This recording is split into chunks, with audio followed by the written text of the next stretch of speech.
Legends of Greek Mythology. The story of Endymion and Selene.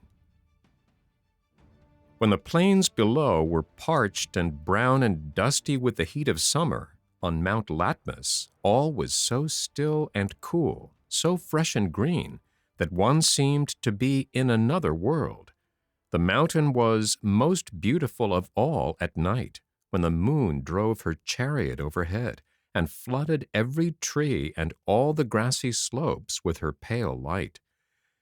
Endymion was a young shepherd who led his flocks high up on the sides of this mountain and let them browse on the rich pasturage along the margins of its snow-fed streams. He loved the pure mountain air and the stillness of the higher slopes, which was broken only by the tinkle of his sheep bells or the song of birds. There he dreamed his days away while his sheep and goats were feeding, or at night he leaned his head on a log or a mossy stone and slept with the flock.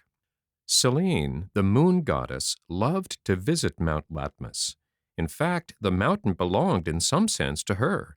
It was her influence that made everything there so quiet and beautiful.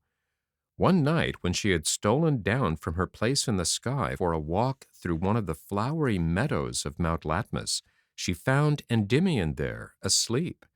The shepherd looked as beautiful as any flower on the mountain, or as the swans which were floating in the lake nearby, with their heads tucked under their wings. If it had not been for his regular breathing, Selene would have believed that she stood looking at a marble statue. There at a little distance lay his sheep and goats, unguarded and liable to be attacked by wild beasts. Oh, Endymion was a very careless shepherd. That was the effect of the air on Mount Latmus. Selene knew that it was the wonderful air of her mountain which had made the shepherd heedless as well as beautiful. Therefore she stayed by his flock all night and watched it herself. She came the next night and the next, and for many nights, to gaze at the sleeper and to watch the unguarded flock. One morning, when she returned to the sky, she looked so pale from her watching that Jupiter asked her where she had been, and she described the beautiful shepherd she had found on her mountain and confessed that she had been guarding his sheep. Then she begged of Jupiter that since Endymion was so very, very beautiful, he might always look as she had seen him in his sleep, instead of growing old as other mortals must. Jupiter answered, "Even the gods cannot give to mortals everlasting youth and beauty without giving them also everlasting sleep, but Endymion shall sleep forever and be forever young."